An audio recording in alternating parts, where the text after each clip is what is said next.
All right. Good morning, or good morning, good evening, everyone. Yeah, we got started early. Welcome to New Whiskey Order and Friends, a celebration of the cask presented by New Whiskey Order. My name is Myke Ames. I'm here in Hamilton. With me tonight, Tim MacKenձie. Say hello, Tim.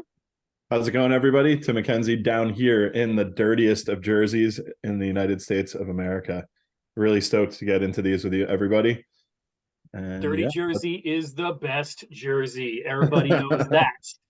the truth. And as we said in the title of this tasting, New Whiskey Order and Friends. Shocking, I know we do have friends. So let's introduce our friends here. We got Trenny C. Say hello, gentlemen.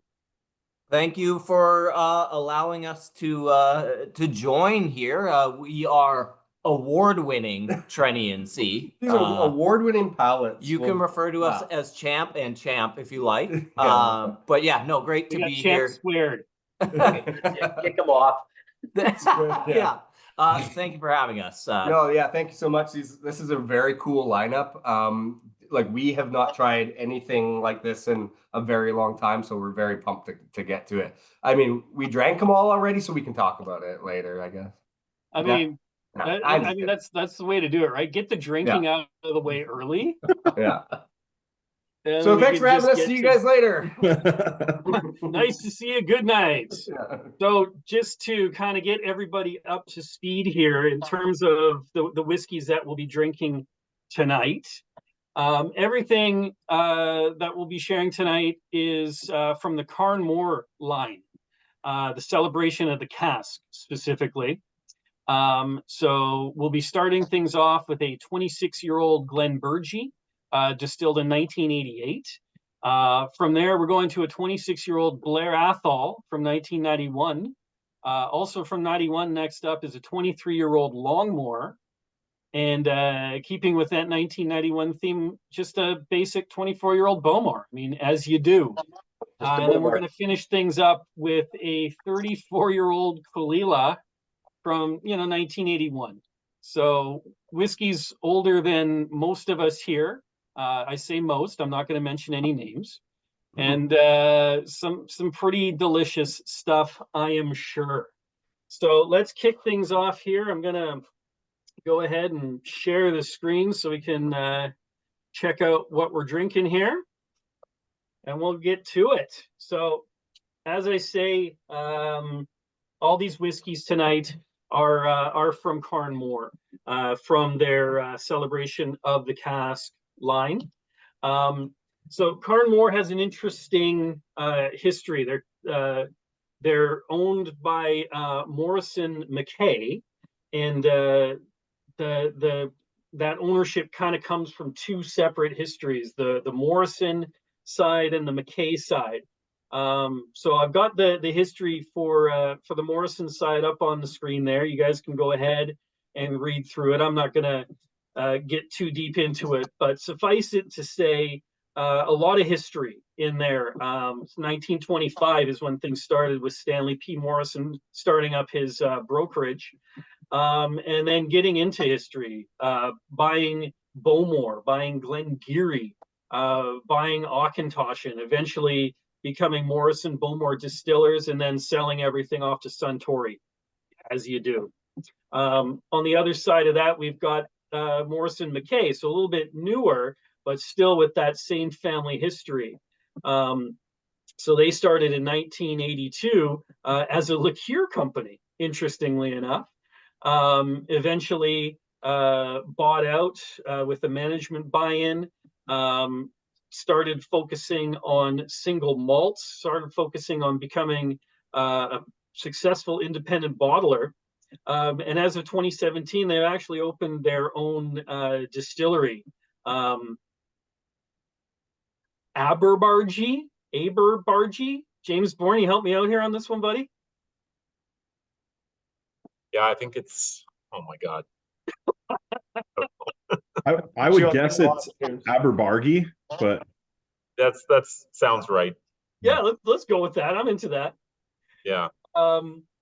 So now their lines include Càrn Mòr, which we're getting into tonight, Mactala, Aberbargie, and Old Perth, their blended malt line. So Càrn Mòr specifically has three kind of sub lineups. They're strictly limited, which is kind of their daily dram type thing. The Celebration of the Cask, which is their higher end line, which are all single cask, bottled at cask strength, feature some older age statements, which we can certainly see in the lineup tonight. And then finally, the Càrn Mòr family casks. And I'll be honest, I didn't even know about this. I've never seen a Càrn Mòr family cask. They do one release per year, apparently, which sounds pretty amazing. But tonight we'll be focusing on 5 whiskeys from their Celebration of the Cask line. And starting off with this lovely looking 27-year-old Glenburgie, or Glenburgie, or who cares? It's whiskey. Let's get into the drinking. Cheers to that. You've listened to enough history. Let's drink some whiskey. Yeah, for sure. So this Glenburgie, to me, like it's got a very delicate distillate profile, a little bit of floral, definite fruits in there. One thing that immediately came to mind as I was nosing this just before was the pink starbursts. I don't know what flavor that is, but I'm getting a little of that on the nose. Definitely that old kind of like slightly damp cardboard note that you get from the 80s and prior distillate. A little bit of like a banana peel. So it's hinging on tropical for me.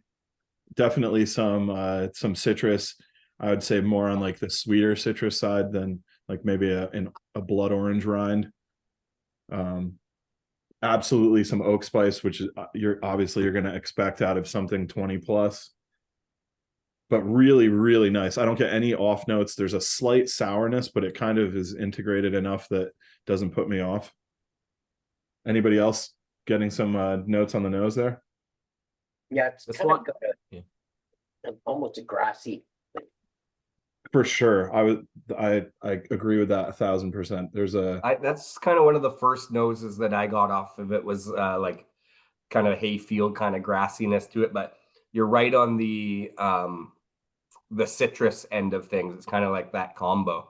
Like we refer to it as lemony snickets, which is not actually anything. But it's a whole series of unfortunate events, right? Yeah. These are somewhat fortunate actually, yeah. But this unlocks a core memory of the time that James Bourne kindly invited us to a whiskey tasting, and I maybe had too many and attempted to walk away with a bottle of 1967 Glenburgie, I think it was, James, before I was caught leaving the room. Is that right? I cannot believe you remember that, but that is true. I saw the bottle moving, and I thought, oh, am I moving or is the bottle moving? And it was like, oh, I thought we each got a heel to take home. Yeah, like, what's the big deal? What's the big deal? Only the glassware we took. Anyway. That's amazing. Anybody else? I'm looking at the chat too. It doesn't look like anything popped through, but yeah, let's get a taste on this one. Blanche, everyone.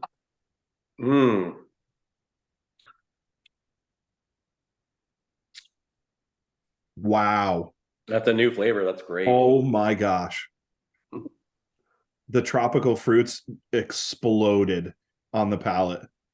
That's what Glenburgie does. That 48.5%, I am loving that strength too. I think it's perfect. I don't know. I mean, because Adam's not here, I feel like I have to be the devil's advocate and put some water in it anyway. But to me, like, this is just really, really nice. I almost get like a coastal aspect to it. There's a little salinity at the end of the finish. But at that 48.5, I wouldn't expect it to be numbing. And I'm getting a little bit of numbing on the outside of my tongue, which is lovely. I'm not opposed to it. I'm definitely getting those tropical fruits. There's some of that like soapy pastel-y, but definitely you could get dental work done with this. It's got that the numbing effect is there, which is always when you feel it and you taste it, that's the way to go. Yeah. Yeah, I would taste that really high percentage. Like it's almost like soft, like a 42, 43%. If I had to guess what percentage, I would say it would taste like it was like 42, 43%. Very And floral. what was the for ABV sure. on that Booker, Steve? 62 point something. Yeah, fair enough. Yeah, you might be burnt out already, bud. Okay. Oh, that's classic. But I'm definitely getting those tropical fruits to be expected from a Glenburgie, but there's such nice oaky notes in there, like warm, sweet, that kind of nice ex-bourbon cask feel with some caramel and some vanilla. And I'm getting some really nice herbal notes as well. Yeah, I was gonna say creme brulee. You said the caramel situation, and like there is a creaminess, but it's immediately eclipsed by the spiciness of the oak, but it's not over oaked. Like with sometimes over 25 years, I worry a little bit about over oaking, but to me, this is just super, super palatable, really easy to drink. I'm never turning this whiskey down if offered. No, it's just from the it's color on cozy. this. Yeah, sorry, go ahead, Mike. I was just gonna say it feels cozy. Yeah. But you look Just at the want to color snuggle on into this one. at the age of it.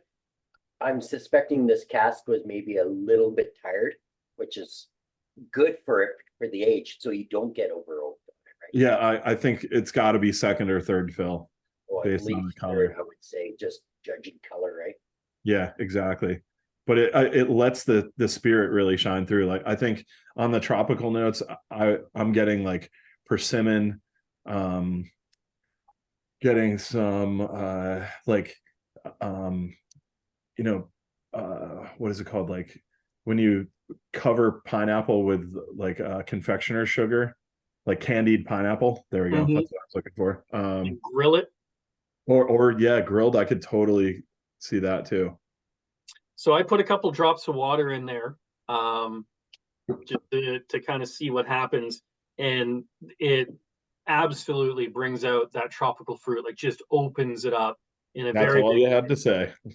So I'm definitely getting that pineapple. I'm getting some kiwi, some guava, and there's that herbal note on the nose has kind of gone a little bit towards like the violet or the lavender. Yeah. But Hey, not to the point where you're like, oh, is this like a late 80s Bowmore? No, this Seriously. is. Hey, have you guys ever asked Chat GPT for tasting notes? Yes, actually. Yeah, it believes there's a harmonious blend of fruits here, so we'll put that out there too. Nice. But I mean that tracks with like Russellifying some of our graphics. So I appreciate we realize we can't say harmonious because we've never said Yeah, that we can't in our lives. You can't say words you can't spell. So that's fair. And there will be a quiz after. Yeah. Also, I do want to say it's amazing to see all of the New Whiskey Order merch that's out there that Russell has put together for us. The bottle killer design, that was a Tim and Russell collab there. And shout out to anyone who recognizes what the O stands for within the bottle killer. You win an extra special surprise if you know.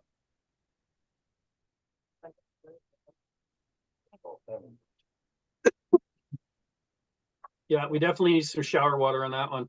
Yeah. I just love how, like the intensity that he wasn't delicately trying to get a little bit of water. It was like, you know, that thing at the bar that cleans the pint after. It was just like blast. And we have fun in this group, don't we?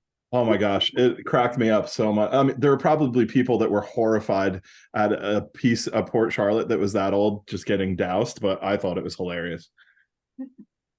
I've yet to try putting water in whiskey. Interesting on the finish on this Burgie, cinnamon right at the very end. Yeah, there's spice that comes through and just hangs. I mean, for that percentage too, I'm impressed with how long the finish is. kicking. Yeah, that is excellent. Yep. What a starter, Russell. So, Yeah. Trenny, was that any better than your starter dram? I would say it's about 100. Is 100 million? 100 million's a lot. It's quite a lot of them. It's a lot. but It's it a lot was better. way better for sure. Infinitely Yeah. better. Yeah. So good. Check chat GTP. Although, there's times where I kind of go, oh, whiskey's pretty good all around. It's like a Generally. pretty good thing. I quite enjoy it. So Mhm. it was some of our warm-up drams were like, oh yeah, this is going to be an interesting night. So yeah, very good. That's what we strive for. Russell said the finish is like Ambisol. Yeah. I don't know if it's that aggressive for me, but I know where you're hinting, Russell. I get it. I mean, I still kind of, what I love about these older whiskeys is the kind of fermenty vibes that you get from it. Like maybe that's happened in the bottle, or it's just the style that was happening at the time that is just not being made anymore. Like I know at our Whiskey Fest recently, we did just even a comparison for a 1970s Johnny Walker Red to a Johnny Walker Red now, and they're like 100% different whiskeys. Violently different. You wouldn't even associate the two. So it's kind of cool to try these and calibrate that way. Yeah, I'm right there with you. I'm in the camp of people that believes that there is bottle conditioning that happens, especially 10 years from the bottling date. I think it absolutely smooths edges out. It's not going to change anything drastically, but I think there is absolutely an effect. Well, we've bought in a few lots of like airplane mini bottles over the years that were like 70s, 60s, who knows, 80s ones, and you can taste a different vibe over the decades. And like you said, is it the distillate back then, or is it the bottle aging? It's hard to say, but there's definitely a funk and a fermenty vibe that you can taste aged whiskey now. So it's cool. So this is a fun vibe that we're doing tonight. So again, thanks for inviting us. Yeah, dig it. Glad you're here. Well, that was not a bad way to start things off, but let's keep things moving.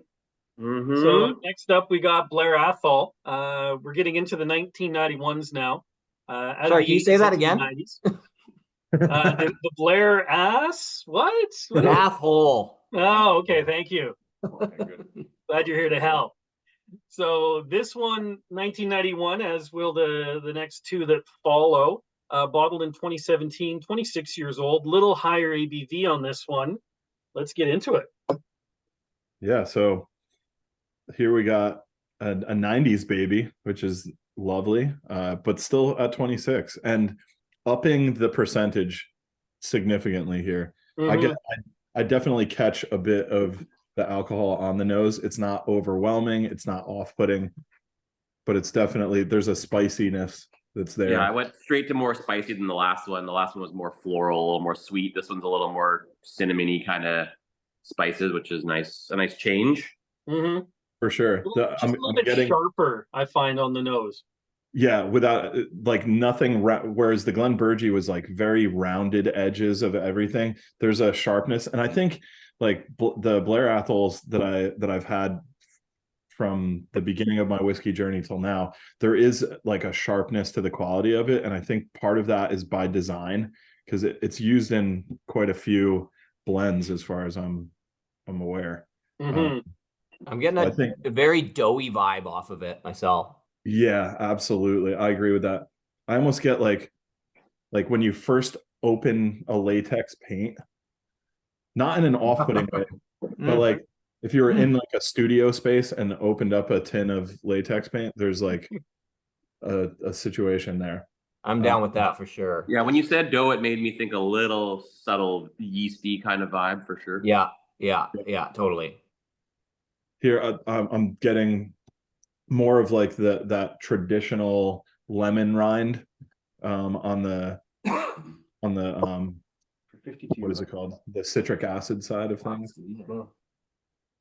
I don't know. It's pretty soft 52. Yeah, I was gonna say like for the percentage here, it's not like singeing the nose hairs or anything like that. I have my giant nose entirely in the glass, and it's just no problem. But do you know what's funny? When I first was nosing these, because I nosed them before I had a sip of any alcohol tonight, and I got actually like a licorice kind of root nose to it at first, and now that I've had some sips of other alcohols, it's dissipated. But it's weird. I had a completely different impression of it like 15 minutes ago till now.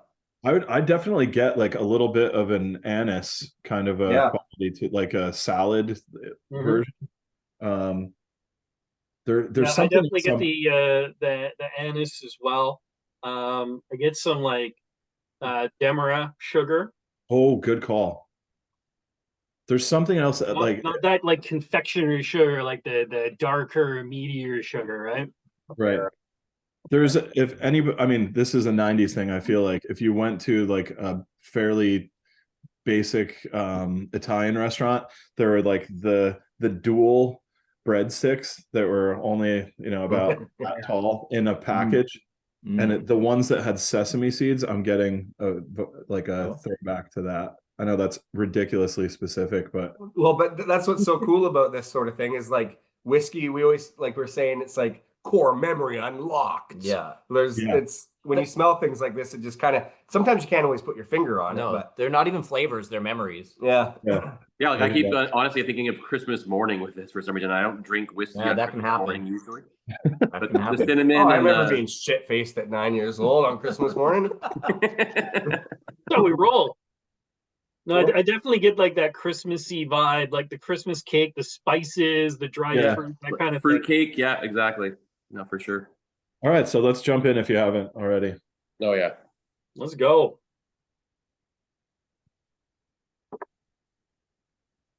Oh, there's the percentage. Whoa, yeah. A little effervescent sparkle happening there. Yeah, that's really lively. For really sure. lively for its age.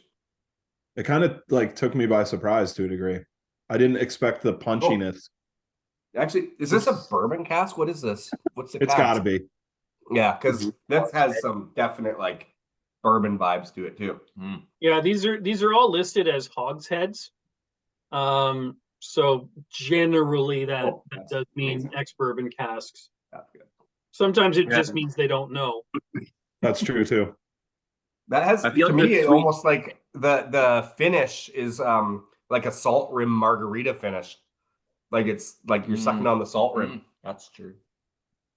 I get a little like almost IPA funk in the finish. That kind of hoppy vibe. I'm getting more of like an absinthe spritz. Oh, that's on the back palate. Yeah, on the back palate for sure. Sazerac I kind of picture a pear, like a green pear, a little bit has a bit of sweetness, but it's definitely nothing like the citrus of the first one. It's just kind of a little more subtle sweetness. Yeah, I get more like orchard fruits rather than tropical, and it's waves of flavor too. It's like one starts, then there's a demarcation line, then the next one comes, then that stops. It's really interesting. I mean, totally Dave different. is getting Play-Doh and Pop Rocks. I think he's nailing it. Yeah. For me, this one, the finish is actually one of the stars of the show, which is interesting because that's not always like that for whiskey for me. Like this one, I can let sit on my palate for a while and the flavor changes. This is scratchy cat tongue though. Yeah. Oh yeah. It's definitely like it's got like that, like really tannic kind of finish to it. I was going to say it's very oily and in comparison to the last one, I should say. Yeah. I'm going to atom it up and throw some. Like if I was to lick somebody, it would hurt them right now. I added a couple drops of water and it tastes just so like good. when a cat licks you. Yeah, the directional tongue. Yeah, I agree with you, Dave. I've added water that really brings out the bourbony sweetness on the nose. I found that both of these were relatively closed off, neat, but with water they both opened up significantly. I get a little like graham crackeriness to it now that I didn't recognize on the nose initially. That vanilla comes through with water. Yeah, for sure. Oh, the mouthfeel with a drop of water in there is crazy. It just gets super viscous. Yeah. It's odd too. Like I feel like adding water made the alcohol more pronounced on the nose too. Yeah, it did bring out the sharpness a little bit. I mean, but still like really slow, consistent legs, even after the water. What a great contrast between the first two whiskeys, though, right? Both delicious in their own delicious way. Mm-hmm. I actually didn't really enjoy this until I added the water. I hear that. Yeah. There's a lot more like I noticed some like stone fruits within the waves of after adding the water. There was like a not so much peach, or maybe like unripe peach. Mm-hmm. Yeah, I can get that for sure. When it's still a little crunchy, but just about to ripen up. Or have you ever like bit a peach and got right down to the pit? Oh yeah, yeah. Like that. There's a little bit of like the pit vibe almost. It's really nice. I'm very happy with the first two. Yeah, that's a nice one. It's really bright. It's really alive. Certainly has that effervescence on the tongue. That's a fun whiskey. Really fun one. So moving on, sticking with our 19. No, that's not right. Slow down, Ames. Slow down. Keeping with our 1991 theme, we're gonna kick it on over to 23-year-old Longmorn. Now, admittedly, this is not a distillery that I'm very familiar with. So if you're used to the Longmorn distillate, absolutely jump in here. Well, I'm just gonna say that the nose I don't think matches the ABV on this one. It doesn't have that hot 57.4% smell to me anyways. I've struggled with the nose on this one a little bit, to be honest with you. I haven't pulled a ton off of it. Yeah, it's a little starting to pull a little bit, and it's got a little bit of those kind of like orchard fruit, but caramels in it. Yeah, maybe like, a little caramel toffee or something. I'm getting like buttered popcorn, like when you're at the movie theater. Oh yeah, yeah, I can see that. I get that Just vibe. loads of butter on that. Even like a salted caramel popcorn. Can we just all agree that 91 was a pretty good year in general? Like, I'm pretty certain some of the best albums of all time came out in 91. Yeah, that's true. I'm with you on that. Yeah. Toronto Blue Jays World Series. No, that was the year before. Darn. 92, 93. Yeah, 1 year before. But it really set up the Blue Jays for those 2 years. Yeah. Yeah.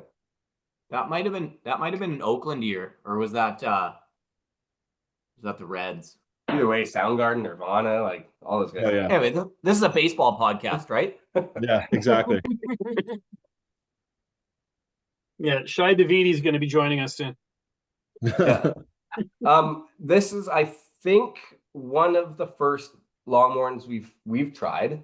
Like we've had them at Whiskey Fest, but I'm sure we all can agree that Whiskey Fests are a little bit like you don't really soak it in because you're just wanting to get on to the next one. Yeah, so muddy. Yeah, so it's kind of nice to Blurry. sit down with these.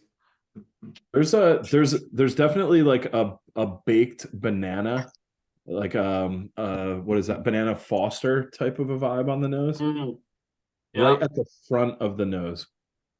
Oh, I just got a blast. I'm getting that butter. I'm getting that saltiness. I'm getting that creaminess. I'm getting herbalness. So almost like a lemongrass. You know, this is kind of almost giving me like a little bit of an older Highland Park vibe in terms of the herbal sweetness, the honey. Yeah, there's definitely no smoke to this, but that kind of heathery sweetness. Yeah. Is it if anyone that's familiar with the spirit, is this like indicative of what you would expect from an older Longmorn? Oh, we've had a number of Longmorns in our tastings, and the one thing that's been consistent is that they're all over the place. They're just a really inconsistent whiskey. Gotcha.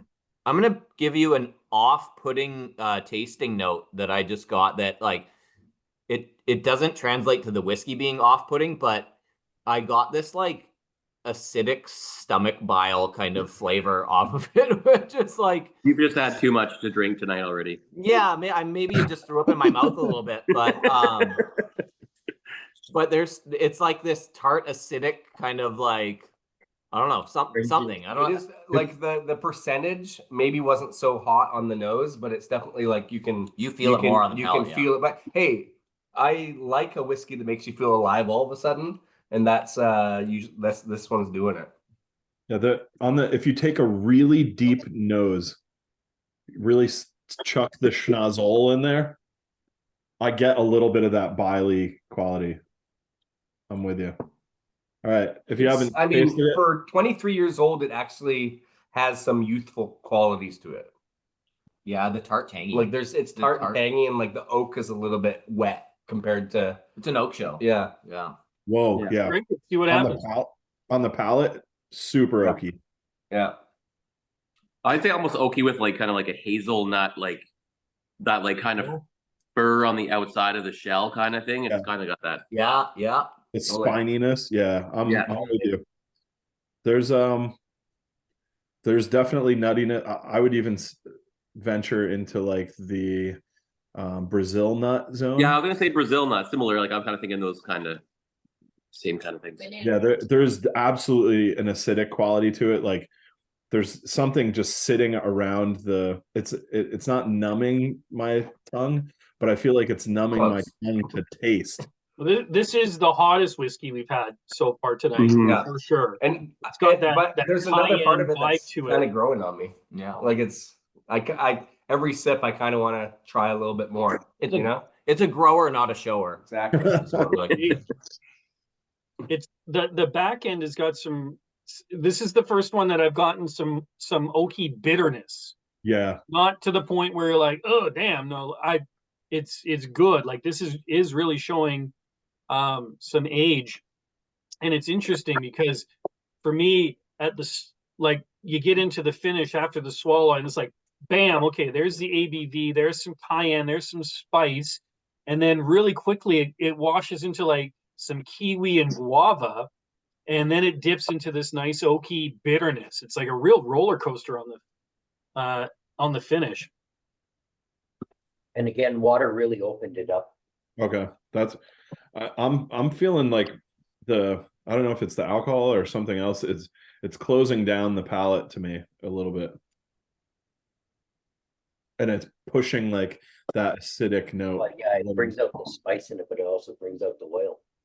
Yeah, I mean it's very mouth coaty without the water. So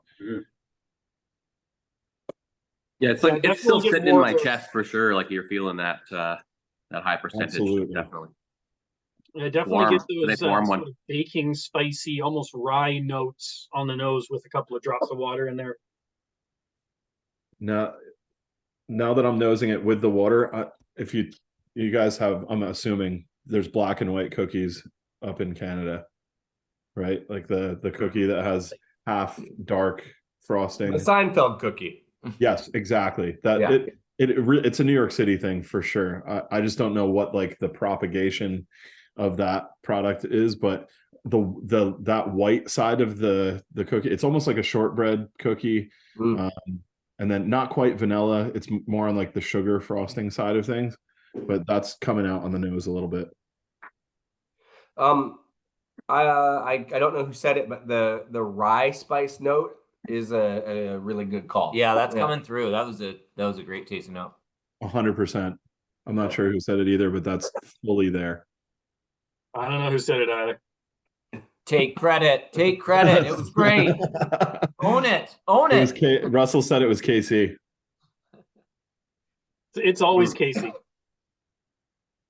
This is real. I mean, the nose with the water, I like it significantly more. I'm getting like almost a green grape. You might have to just rinse your glass out.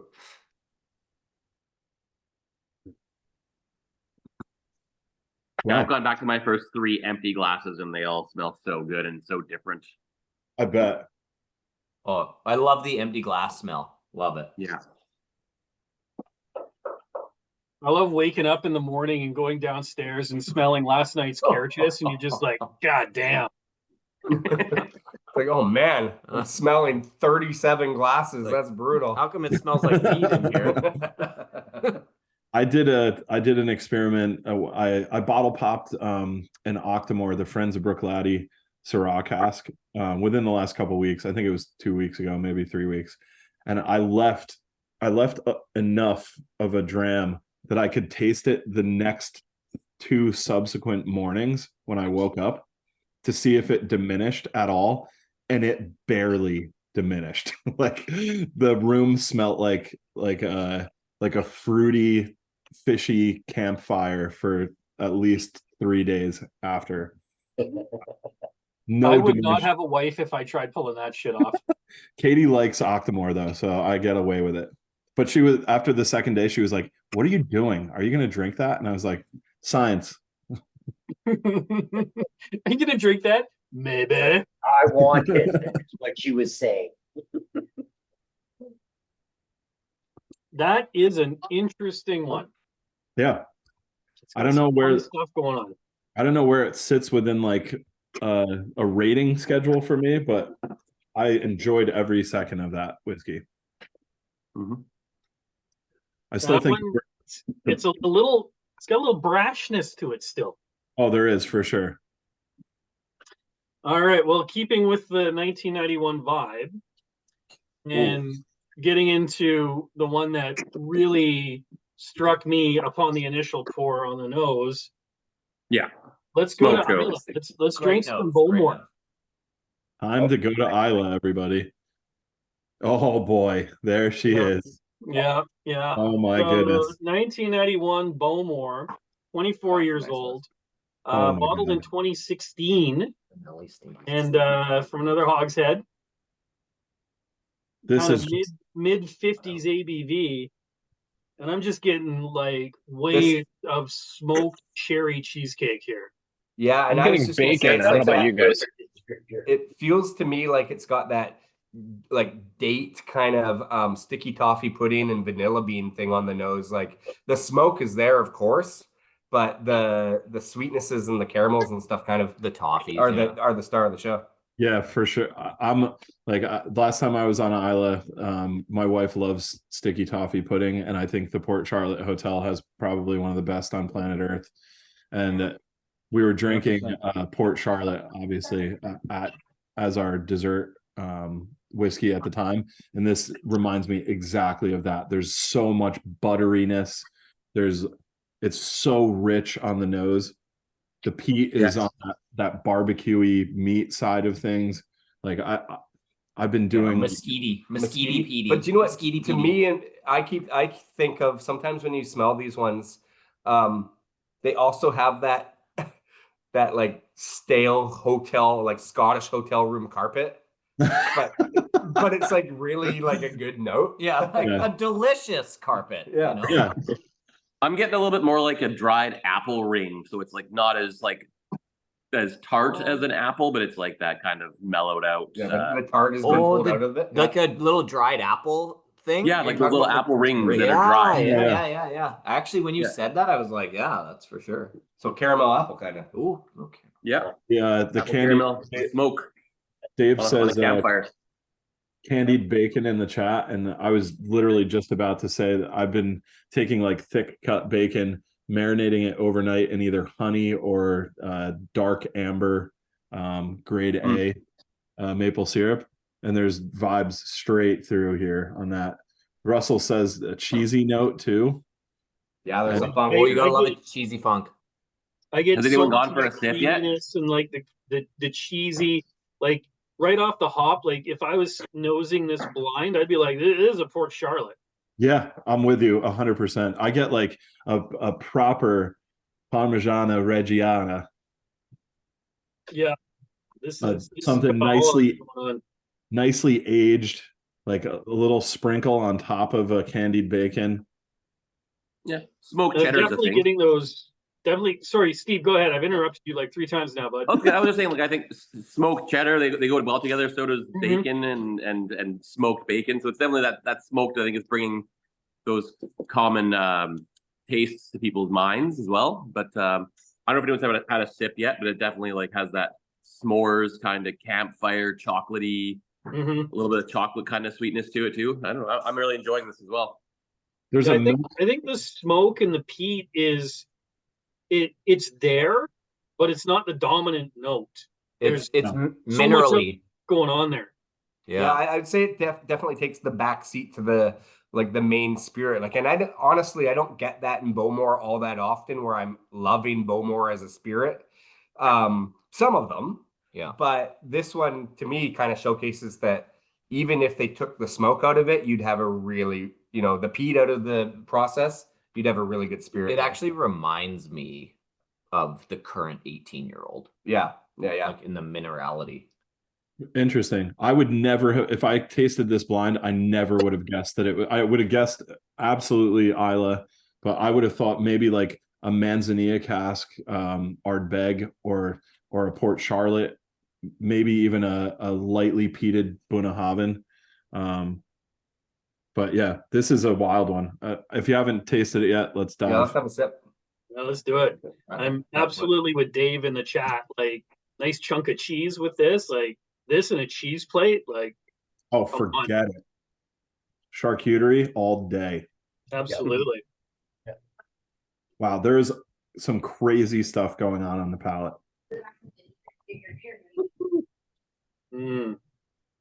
There's like no medicinal peat to this whatsoever from my perspective. It's all that campfirey or bonfire on the beach. Yeah. Wow. Right off the bat. I get coastal notes. I get mineral. It's like sucking on ocean beach gravel. Yeah. Got that minerality to it. So there's we have a pub called Clive's. It's actually not a pub. It's like, apparently it was rated the best bar in North America. Best hotel bar. Whoa. Anyways, they have a raw oyster kind of shooter, and it comes with like an eardropper of Bowmore that you put in the oyster shells, and this like it kind of that like you guys are talking about, that West Coast kind of vibe is really on this. I mean, oysters as a note isn't great, but it would pair so well with it. Little funky, little fishy, Yeah, I think it reminds me of like taking like if you ever collected shells as a kid and like put them in a bag and then inadvertently smelled the shells. That minerality, like some minerality is like river stones, some minerality is like other directions, but this is definitely on like that oceanic coastal, yeah. But whatever you do, don't collect seashells and crabs and stuff like that. Put them in a cooler, leave them in the hot sun for a week, and then open it, because that's not actually a very good smell. A note that you want. Yeah, like I did that, and I think my dad discovered the cooler, and he wasn't pumped. I'm guessing that cooler went in the garbage. It was done for. Hey guys, I have another special guest here, and we've said her name a couple times tonight. This is Isla. Oh, hi, Isla. 6. Hello. And she is going to have some dinner here. That is a very cool name that you have, Isla. Middle name Bunnahabhain. Right on. Awesome. There's also like I'm sure everyone's gone to like a seafood shack near the ocean, and like a lobster place even, where they give you the reduced butter. I'm getting that on the nose now that I've had a couple tastes. There's so much going on here. It's phenomenal. Rodney's definitely has to get this on their menu. Oh my gosh. Max just said this would be a great addition to an oyster mignonette, and I agree 1,000%. I just don't know if I could give any up to not drinking it directly. Accurate. So a drop of water really brings out some nice black pepper on the nose. Yep, I'm with you, Mike. Kind of tamps down the that cheesy funk a little bit, Yep.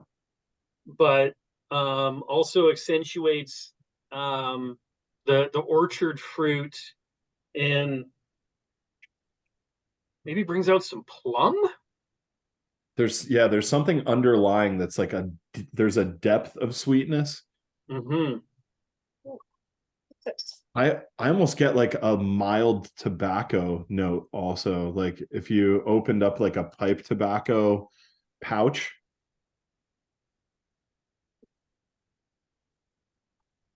There's just layer upon layer upon layer. My goodness. I knew this one was going to be wild, but what a great whiskey. Sláinte, everybody. Water, that salinity really comes out on the palate. Spices, black pepper, like saltwater taffy. That's what's happening there. Oh, are you jerseying out a little bit on me right now? I am going down to the shore. Going down the shore, baby. Yeah. While you're out here, we should go down to Seaside Heights so you can learn how the entire tri-state area spends their prom weekend. That sounds good, man. I'll hop on the ferry and come see you.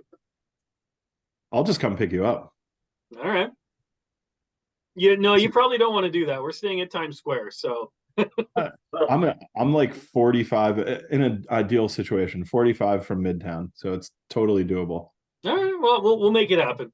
Yeah. I mean, mass transit is super easy too, especially from Times Square. Just make sure you're on the right side of the street to go the right direction. That's valid.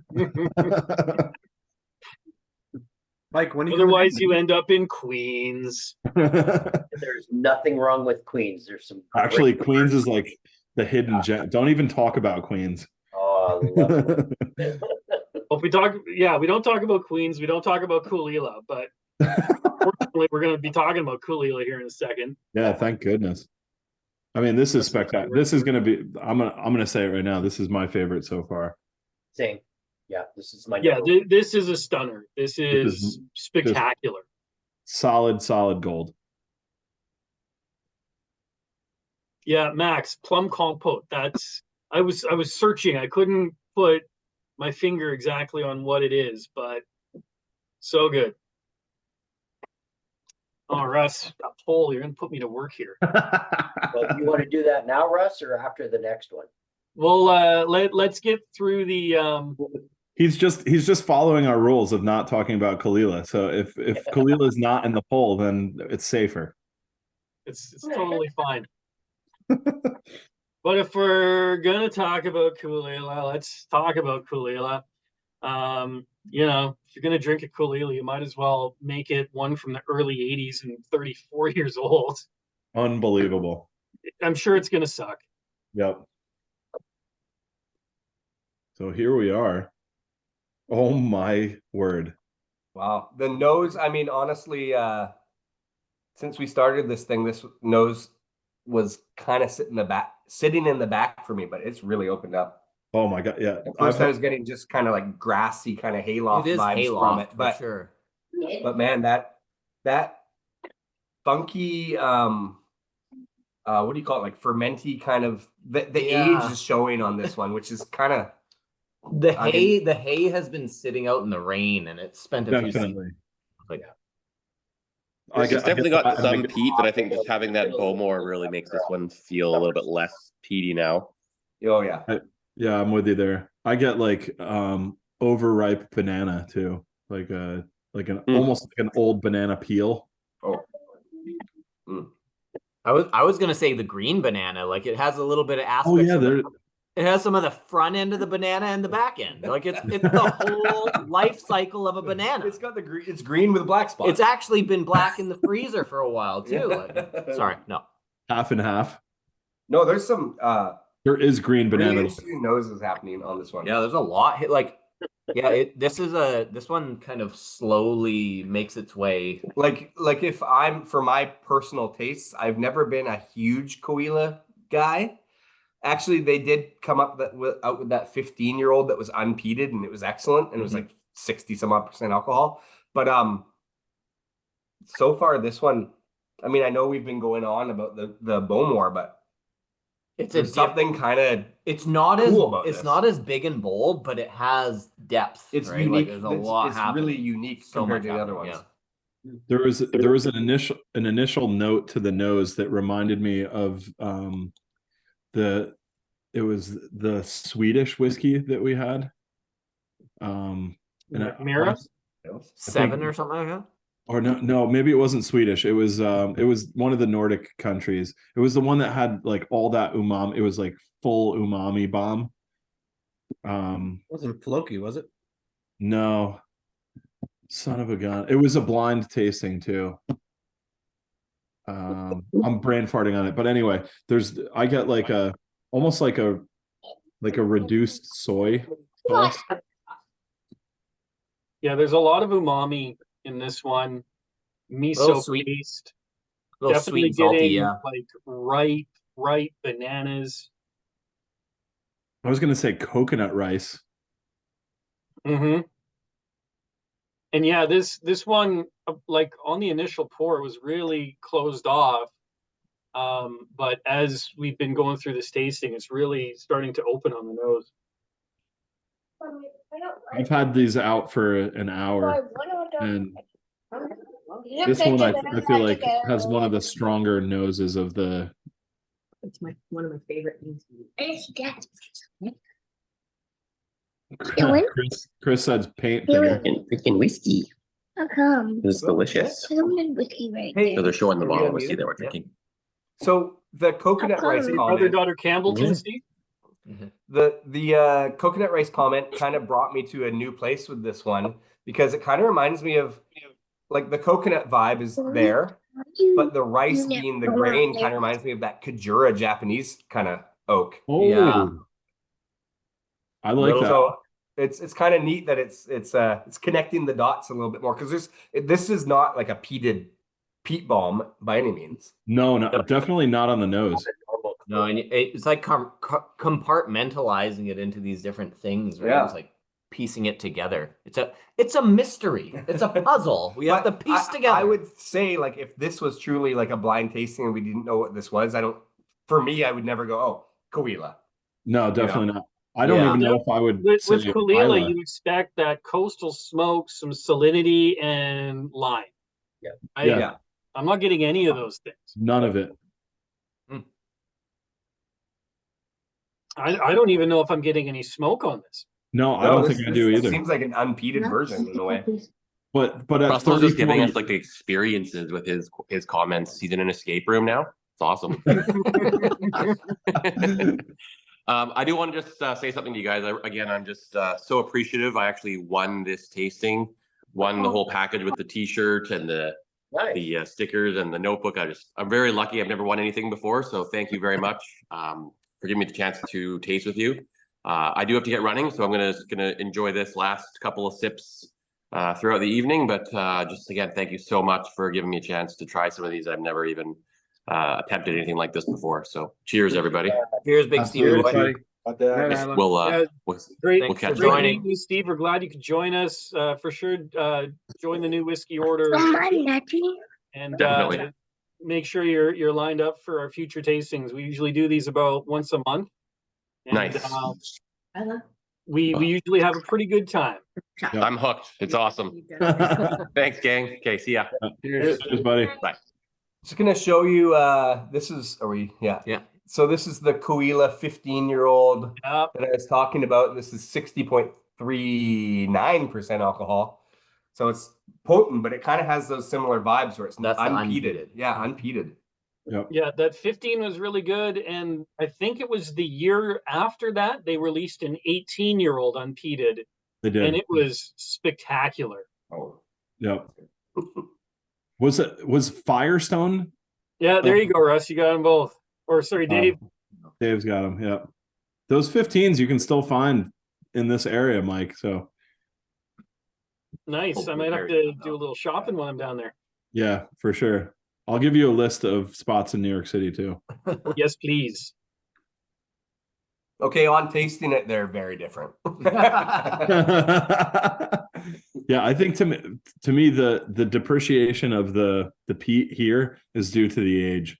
I think it was definitely a peated spirit initially.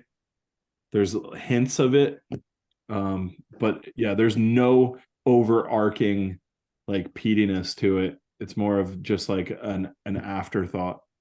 Never in a million years would I guess that to be a Kalila. No, I'm with you. Oh, damn, it's good though. That's extremely well balanced, honestly. That's kind of wow. Yeah. Yeah, this one, it's interesting. That's my favorite. Yeah, like we said, it's I don't say that very often. It's harder to tease out those individual notes, those individual flavors. This is just kind of an experience on its own. Yeah, really very viscous too. Mouth coaty. Mm-hmm. It's got some heat to it. It's assertive. Yes. Great adjective.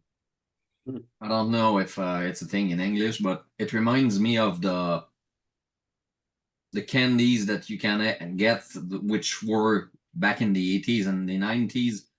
Small red foot that you were able to Bigfoot. get. The Bigfoot. Bigfoot, yeah, big red foot. Yeah. Big red. I get So some far, I'm Swedish really fish. loving this one.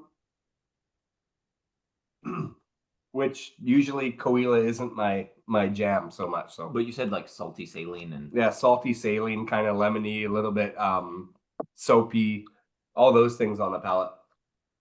it is very good. That one's very, very good. Oh, my lips just went numb too. Oh, perfect. Great. It's working. Great news. Just rub it on your gums. Yeah. Yeah, with water, sweetness comes out. Ex-bourbon cask influence comes out. Dave had Werther's in the chat. Definitely getting that. Maybe like that Macintosh toffee. I'm even getting like there's like a sugary pine kind of note to the nose with the water. Like an evergreen type of a situation. Yeah, like a candy cane. I'm starting to get some citrus. Oh With boy. the water on the nose, starting to get a little citrus in there. But you're totally right. Reggie, what were you saying? I was just agreeing with Tim. Candy cane on a Christmas tree was what I was getting, but yeah. Interesting. Yeah, it's almost like a limoncello on the nose. But like when you go to the good Italian restaurant where they make it in-house. Yeah, oh yeah, for sure. It's on the sweeter side of or like the lemon wedge candies that are like that shape. Tim, give me your best Jersey tasting notes on this. Only Jersey related themes. All right. All right. So we get a bit of salt and bulk on the schnazzle. There's also a bit of prosciutto. Only the best pecorino romano. Slight cheese to this guy, you know what I'm saying? Actually, on a side note today, I was driving to work and there's a full like lit up billboard on the side of the highway, and it said "distracted driving, forget about it." That's real. That actually existed, and I tried to take a photo of it, but I couldn't for whatever reason. Because you were distracted, too distracted. I mean, why would you do that if you didn't want me to be distracted in the first place? That's classic Jersey too. Yeah, I have a question about Jersey. Yeah, shoot. So there's, The Sopranos, obviously. Yeah, a couple of them. And Vito from The Sopranos now has his own burger, I think. Or is it pizza? I can't remember. I saw it when I was a little bit buzzed one night. And apparently he has his own like burger joint. Really? It's Yeah. something I'm not aware of. And like as far as the shooting zone, like where they shot The Sopranos, I live about 15 minutes from Tony's actual house. Oh, so you know them. Yeah. Your neighbors. Yeah. From Bada Bing's, I drive past Bada Bing's some days of the week, depending on traffic. You go from Bada Bing's to Satriali's. You could, but it's Yeah. about 40 minutes away. It's not as close Oh, really? as I think. But yeah, Satriali's is in Kearney, New Jersey. So are these real places? Oh yeah, the film locations are almost all legit. There's not a lot that were like studio spots. And Bada Bing is a real like stripper joint or whatever it was? Oh yeah, Bada Bing's is a real strip club. Wow, Yeah. sweet. And later in the series, there's a town in New Hampshire that I forget the character's name. He runs away to get away from getting whacked, and he ends up there. And that was shot in my hometown of Boonton, New Jersey. So yeah, we're like, there's loads and loads of shooting locations, and there's a lot of truth to the show. I'll say that. I'm sure there probably is. Yeah. Cool. But yeah, there's something there. Call me crazy, but there's a little tiramisu vibe on here too. There's a little bit of like that cream with the baking spices along with a sweet milk chocolate.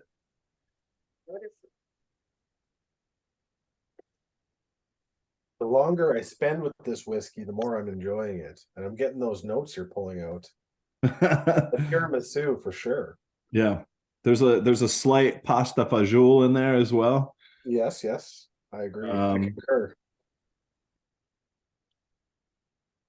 Trying to think what else we got going on here. We got the prosciutto, but do we have the mortadella? Oh, the mortadella.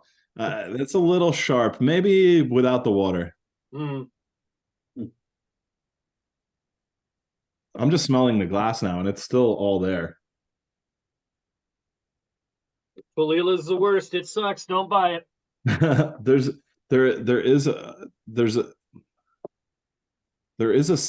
cheesiness to it. I was just chucking out the Parmesan, but I think it's more on the provolone side actually. Yeah, it's creamy. Yeah, it's more muted. It's not as sharp.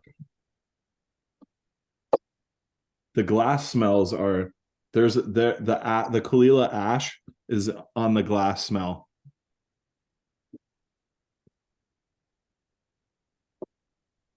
I mean, that's a banger. What can you say? 34 years old. Not a dash of less than youthfulness to it. Like it was punchy. It delivered on multiple levels. I don't know. I'd have to side by side the Bowmore and the Kalila again. I wish I'd saved some of the Bowmore, but I loved it too much.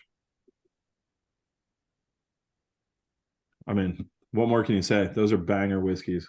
Good God. Russell, you're a madman. That's a hell of a lineup you put together there, Russ. Thanks, guys. Yep. Making me blush over here. Don't show your feelings too much there, Russ. Forget about it. That's how they get you, bud. Yeah, going back through the glasses is pretty awesome. Yeah, it's wild. Russell whacked too many fucking corks on this one. I did, yeah. Take them out to the Pine Barrens. Yeah, exactly. Drop them down into the Pineys. Those sneaky little guys down there. Okay, so we have our final order here. Oh man, here we go. I don't know how you guys end these things, but we're ready to rank. I got the poll up for everybody to choose. Okay, here's how we gotta do it. Mike. Okay, so I want to hear Trenny and C's scores on these. So let's vote. But don't reveal. I want to do Trenny and C's reveal. Yeah, we want the top 5. Yeah. And then I will reveal the results of the poll. Okay. Okay, so everybody's gonna do their thing first, and then we're gonna give our order, or what? We're gonna vote, and then we're gonna do your. You guys can whatever you guys want to do. Yeah, we'll do our 5, 4, 3, 2, 1 after you guys do it too, and see if how we're in line. So because it's interesting, we just kind of not blind obviously, but we just pushed our glasses ahead of each other, to see which one's ahead in the race, and we matched exactly. Wow. Okay, I got to hear this. Tell us. Well, are you guys still voting? Are we doing a vote first? Yeah. Do we want them to bias? Let's hear Trenny and C. Yeah, we got the votes in. So votes are in. Okay. Top 5, and then I'll reveal the results of the poll. Okay, so are we starting with 5 then? So we'll start with our least. And that's a relative term because they're all very good. So let's let's not get that established. Don't worry, guys. You're not they're all excellent whiskeys, and we're very happy to have consumed them tonight. And we want more. Yeah. Okay. We're not that we want more of all of them. Yeah. Okay, but so our number 5 position was the Longmorn 1991 23-year-old. That was 5th for us. Yeah. That was 5th. Fair. Okay. Yeah. Number 4. Yeah. Was the. Let's just say he's a bit of an Athol. The Athol. Okay. Okay. 5-4. Yeah. 5-4. And then. It was tight. And this is where I think there's going to be disagreement amongst the group. This is slightly ahead, isn't it? Yeah, this is 3. So number 3 was surprising was the Bowmore. The Bowmore in 3rd for us. The Bowmore bringing up the middle. Yeah. Yeah. Second to first. The second first place was the Glenburgie. Glenburgie, yeah. And our favorite one obviously leaves the Caol. Wow. Caol was amazing at the end. Amazing. That was the one that took me by surprise the most. Like I think the reason that the Bowmore came 3rd is because as much as it was delicious and it hit all those kind of seaside notes and then the caramels and the toffees and that, I think it's very similar to how I felt about the 18-year-old. So it wasn't. Sometimes when we like a whiskey, it's not necessarily because it's the best. It's because it does something different that you haven't experienced before. And that one didn't fully do that. Where for me, like we haven't tried too much Glenburgie. Just the ones we tried to steal. Yeah, I mean we tried to steal a bunch, but anyway, so that's kind of where it put it ahead. And there's some interesting notes coming up, especially after it sat for a while. And that kind of thing. But however, the Caol was the big surprise because it's not something I would ever probably put my finger on as being a best in a lineup generally. And man, that one so good. Hit the nail on the head. Trenny C. Well done. Thank you very much for joining us. Oh, no, thank you for having us. We'd love to see your guys' results. Okay, so before, can you do us a solid and give us a score on your favorite? A 30-second score. Give us a score on your favorite. Do you have anything left in there? I have a nose left in here. Okay. You could probably give a score though. Yeah, we can. Yeah. Okay. So everybody knows the rules. One taste. Okay. Okay, here we go. Did you have a taste already? You're out. Yeah, okay, you're I'm out. out. I actually have the bottle right here. I could probably sneak a sip off of there. No. Okay. Not much. Okay. Ooh, Score actually, out of 10. the ball's pretty good. Okay, score out of 10 on 3. Okay. 1, 2, 3. 9.3.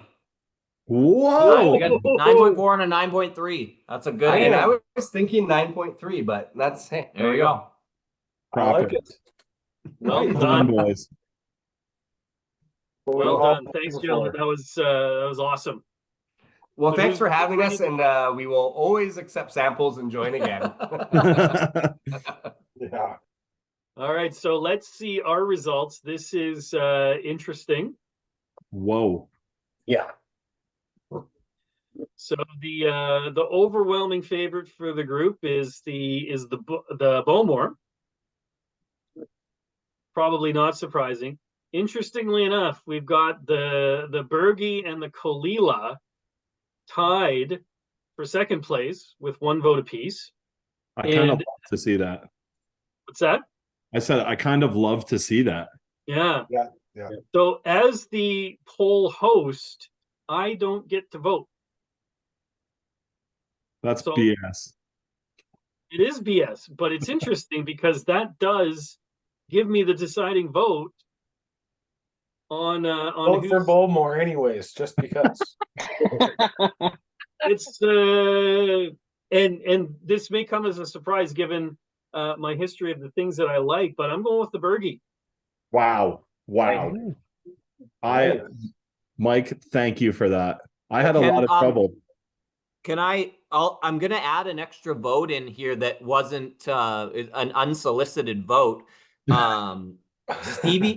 Stevie Boy, who had to drop early, sent a message through to us and just said, that shit was so good. First one was my favorite, but they were all incredible. So that's another Bergie vote, I think. Another Bergie. So, look at that. There you go. The Bergie, number 2 with a bullet. Look at that. I'm digging it. I thought that was spectacular. That Bergie I bet if there hadn't been Peteds and it had been later, I guarantee you the numbers would have been higher. That was a banger. Yeah, absolute banger. And like, don't get me wrong, I loved all of them. They're all fantastic. There was not there wasn't a good whiskey in the bunch. They were all very good to great. I loved the Bowmore. I love the Caol. I would say my top 3 would be the Bergie, the Bowmore, and the Caol, but the Bergie comes in number 1 for me. Just such a nice mixture of all of those beautiful tropical fruit notes and just everything you want out of an old ass Speyside. Yep, I'm with you, Mike. I'm gonna hunt that bottle for sure. That was questable. Yeah, that was a beauty to be sure. Yep. All right. Well, that brings us to the end of the celebration of the cask. As per usual, we'll shut down the recording here. But as always, everybody's welcome to stay on, have a few after drams, and just enjoy the company. So again, thanks to Tim MacKenձie for helping me as the co-host there and with all the great tasting notes. Thanks to Trenny C for joining us and bringing their perspective to all of this. Big thanks to Russell for sourcing these ridiculous bottles. As always. For us to enjoy. And just overall, thanks everybody for joining us tonight. A lot of fun, some great whiskey. And as always, just great to see you. So thanks, from Mike. NWO and myself, thanks very much. And good night. Thank